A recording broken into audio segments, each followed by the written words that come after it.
Halo teman-teman semuanya, sebelum saya mulai materi, saya ingin kalian untuk melihat cuplikan video berikut ini.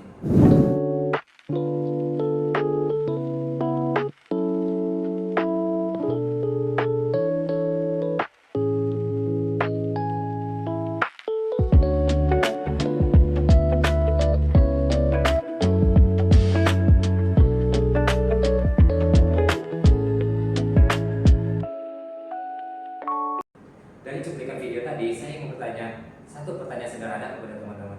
Menurut kalian, waktu mereka melakukan permainan sederhana tadi itu, mereka melakukannya secara spontan atau malah melakukan perencanaan dalam permainan sederhana itu? Mungkin kebanyakan dari kalian akan berpikir bahwasanya mereka melakukannya secara spontan. Namun, dalam permainan sederhana tadi, tidak ada yang benar-benar terjadi secara spontan. Ada pola, ada logika, dan ada ilmu yang dipelajari di dalam permainan sederhana itu. Halo semuanya, perkenalkan saya Muhammad Fikri Adani dan saya pada kesempatan kali ini saya akan mengungkap strategi di balik permainan sederhana yang biasanya dianggap sepele oleh orang-orang, yaitu dari batu gunting kertas hingga permainan tic-tac-toe. Mungkin saya akan disclaimer dulu terkait metode yang akan saya sampaikan ini tuh tidak 100% akan membuat Anda menangkan permainan secara 100%. Namun teori-teori atau metode ini dapat meningkatkan presentasi kemenangan Anda dalam permainan sederhana. Mungkin pertama-tama saya akan ngasih tahu teman-teman semua terkait kerangka berpikir yang dapat digunakan dalam permainan sederhana ini. Walaupun terlihat simple, tapi sangat powerful dalam permainan tersebut, yaitu bernama game teori. Nah, di sini itu saya tidak akan membahas terkait rumus-rumus yang ribet atau perhitungan-perhitungan matematika. Namun di sini saya ingin teman-teman untuk membayangin situasi di mana kalian berada di kantin, kemudian ada dua meja kosong. Satu meja telah terisi oleh satu orang dan satu meja lagi kosong total. Nah, manakah yang akan kalian pilih? Apakah itu yang telah diisi satu orang ataupun yang kosong ini? Apapun pilihan kalian tadi, itu tuh kalian baru saja melakukan keputusan strategis, di mana keputusan itu dipengaruhi oleh keberadaan orang lain, bukan dikarenakan selera pribadi terkait memilih mana meja yang akan kalian pilih. Nah, itulah dasar dari game teori itu sendiri. Game teori itu merupakan cara ilmiah untuk menganalisis situasi di mana seseorang dalam mengambil keputusan dipengaruhi oleh dan memengaruhi keputusan orang lain. Nah, game teori itu sendiri tidak hanya digunakan dalam permainan sederhana biasa, namun dapat digunakan dalam berbagai bidang seperti politik, ekonomi, biologi, bahkan dapat digunakan dalam negosiasi bisnis. Nah, pada kesempatan kali ini saya akan membahas terkait game teori sederhana melalui permainan yang bernama batu gunting kertas. Batu gunting kertas. Siapa sih di sini yang nggak kenal dengan permainan ini atau bahkan baru mendengar pertama kali? Mungkin tidak ada. Nah, kalau saya tanya, apakah ada strategi yang digunakan dalam batu gunting kertas ini? Mungkin kebanyakan orang berpikir, lah ini kan cuma permainan biasa, permainan hoki-hokian dan tergantung spontanitas kita dalam bermain. Namun pada kenyataannya, manusia tidak benar-benar bermain secara acak. Namun manusia kadang kita tuh bermain sering mengikuti pola. Misalnya cenderung mengulang pilihan yang sama ketika menang ataupun cenderung mengubah pilihan ketika mengalami kekalahan. Nah, secara matematis, strategi yang paling optimal yang dapat kita gunakan dalam bermain batu gunting kertas itu sendiri yaitu pemilihan secara acak dengan probabilitas yang sama. Karena batu gunting kertas itu memiliki probabilitas sekitar 1/3 atau sekitar 33,3%. Nah, strategi ini biasanya disebut dengan mixed strategy Nash equilibrium. Meskipun kalimatnya terlalu rumit, tapi konsepnya sangat simpel, di mana apabila lawan kita tidak dapat memahami pola berpikir kita, maka kita dapat mengeksploitasi permainan tersebut sehingga tidak dapat ditebak dengan gampang oleh lawan kita. Kemudian saya akan lanjut terkait tips dalam bermain batu gunting kertas. Mungkin saya izin mengingatkan bahwasanya tips ini akan berguna apabila permainan bersifat best of three, di mana dua terbaik akan dianggap menang. Nah, dalam game pertama biasanya itu bersifat random, sehingga kita tuh tidak dapat menggunakan trik-trik yang diajarkan, sehingga dikarenakan ketiga pilihan itu memiliki probabilitas yang sama. Nah, kemudian di game selanjutnya apabila kita menang, maka di game berikutnya kita akan mengeluarkan yang lawan kita digunakan. Semisal kita menggunakan batu, kemudian lawan kita menggunakan gunting. Nah, di game berikutnya kita harus mengeluarkan gunting. Kemudian jika kita kalah, maka game berikutnya itu kita keluarin yang sebelumnya nggak dimainin. Semisal kita menggunakan batu, kemudian lawan menggunakan kertas, maka di game berikutnya kita menggunakan gunting yang belum dimainkan. Nah, kedua hal tadi itu bukan terjadi secara kebetulan, namun ini tuh muncul dari hasil penelitian. Jadi pada tahun 2013 ada penelitian dari University of Zhejiang di China yang membahas terkait batu gunting kertas ini, di mana mereka melakukan eksperimen terhadap ratusan orang, mungkin sekitar 360 partisipan untuk memainkan batu gunting kertas tersebut, sehingga mereka menemukan dua pola tertentu, yaitu pemenang akan cenderung mengulangi strategi yang sama. Maka dari itu, apabila kita kalah, maka kita akan mengeluarkan yang sebelumnya gak dimainin. Semisal kita batu lawan kertas, nah kemungkinan besar musuh akan menggunakan kertas lagi. Maka dari itu kita akan menggunakan gunting yang gak dimainin tadi.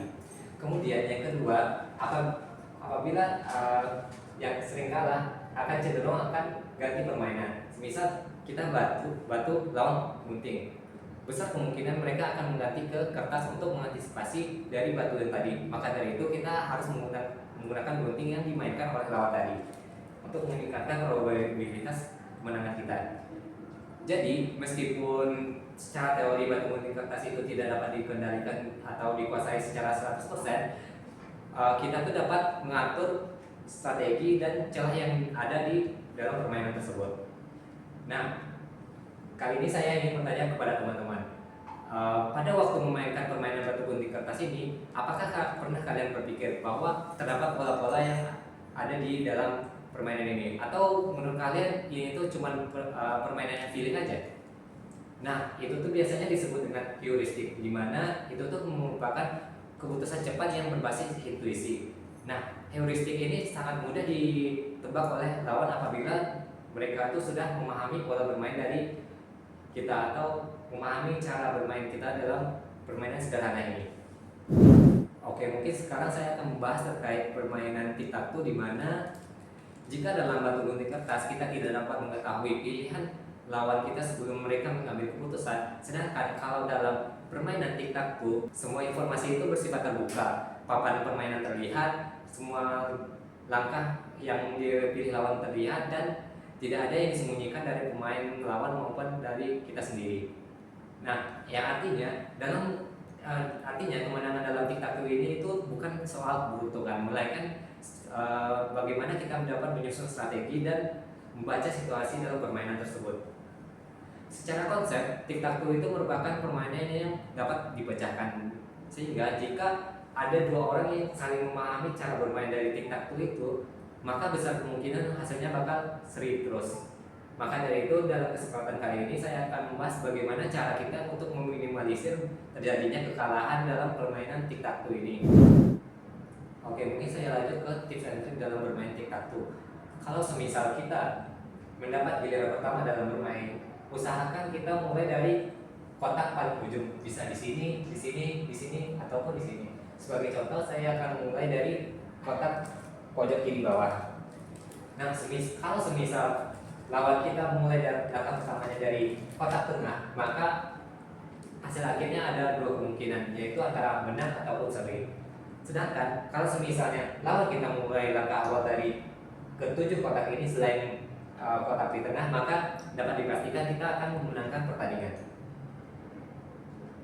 Oke, lanjut ke langkah selanjutnya.